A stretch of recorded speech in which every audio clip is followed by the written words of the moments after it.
Okay, so I rewatched the Ronda Rousey.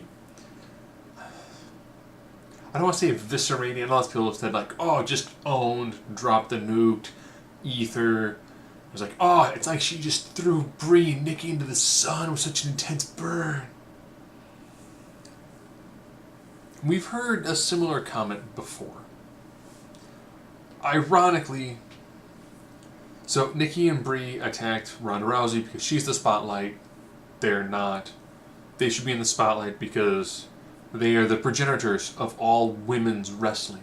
In fact, the only reason why Ronda Rousey even trained in judo is because she was aware that the Bellas were going to lead this evolution of all women's sports.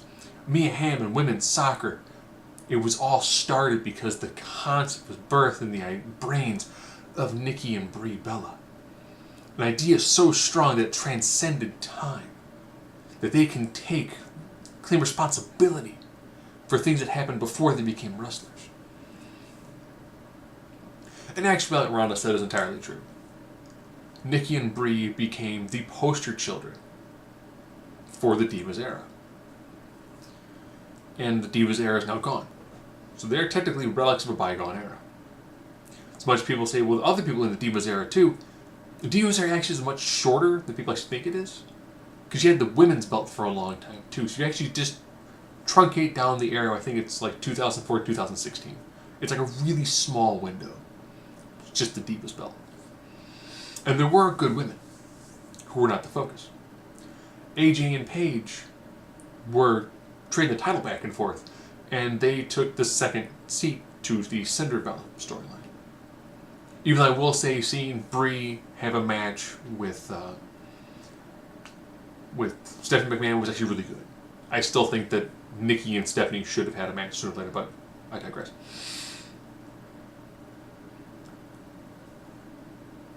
The WWE kayfabe recreation of storyline in history ends up being that the Bellas are the reason why there was the new evolution of women's wrestling. Nothing at all to do with the fact that NXT had this crop of women who actually could legitimately go. And ticked all the boxes for John Laurinaitis. And that these women were doing a great job in NXT. And they were allowed to be given full reign to do things in NXT. They were then brought up to the main roster because Paige couldn't do it alone.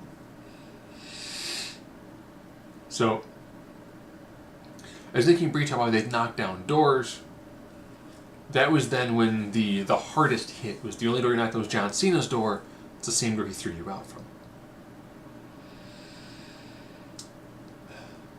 It's a good statement. I will say the pipe bomb was better, both of them, predominantly because at the time I don't think AJ was champion. So she was actually speaking from someone who had the talent but wasn't the nexus of the women's wrestling division. She was like second fiddle. In similar way to how when John Cena was not champion, but CM Punk was not main event, John Cena was, even was facing John Laurinaitis. The same thing happened with anything the Bellas were doing. You had your championship storyline and then the Bellas storyline. Bellas champion, there's no other storylines. Relics of bygone era? Yep. Are they a cancer on the division? From a wrestling standpoint, Nikki got very good. She got very good during her historic title reign.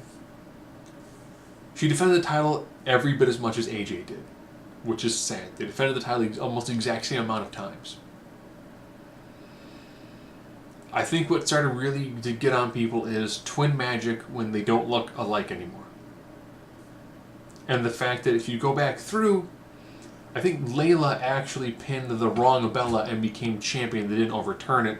But Charlotte does it, which could have ended a historic reign, and they went, oh, you pinned the wrong person, DQ.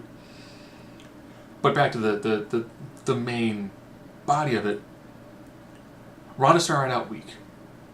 I just want to know why you guys turned on me.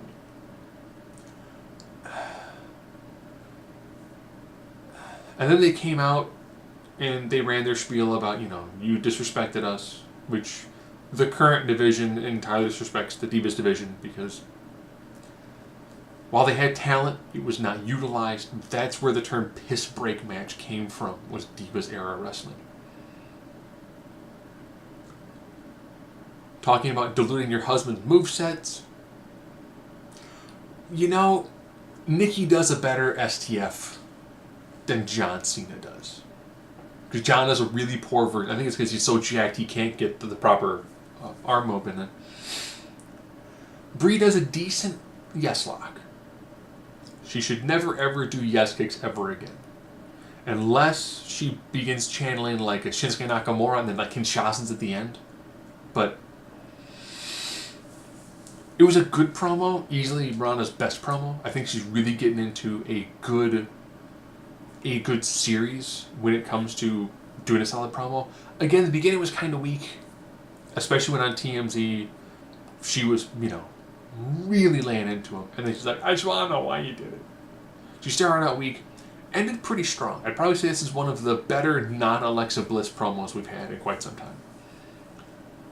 It also helps, too, that Ronda was playing off against Nikki and Brie, and Nikki and Brie do a pretty good job collectively cutting a promo.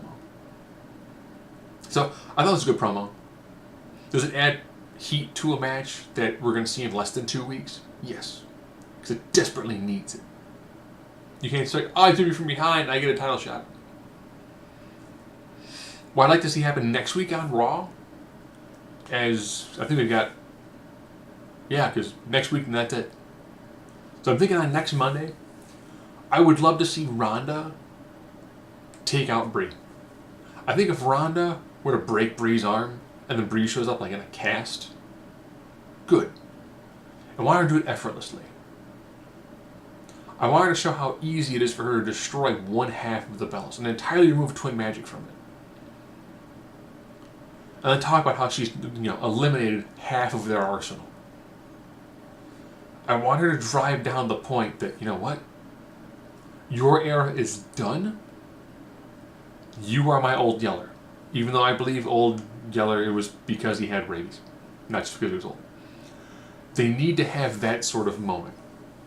She needs, to when she faces Nikki, it needs to be a definitive, it needs to be, Nikki's going for the, the Bella Hammer, and just gets caught, whipped over, into the armbar.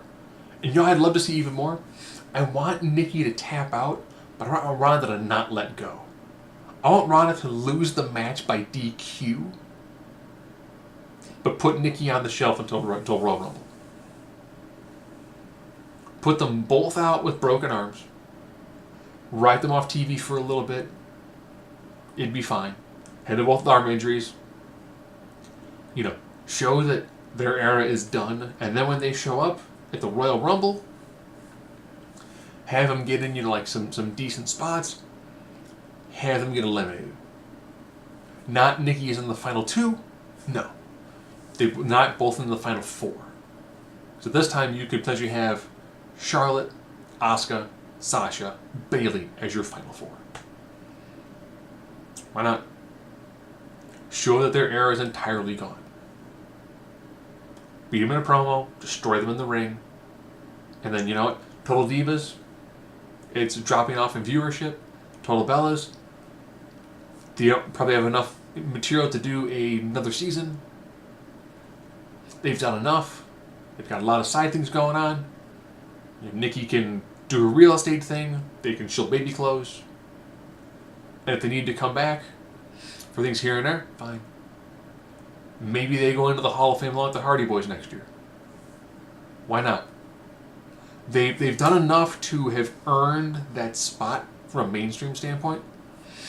And that way then, with those two having their careers be done, that's it. You have fully closed the book on the Divas era.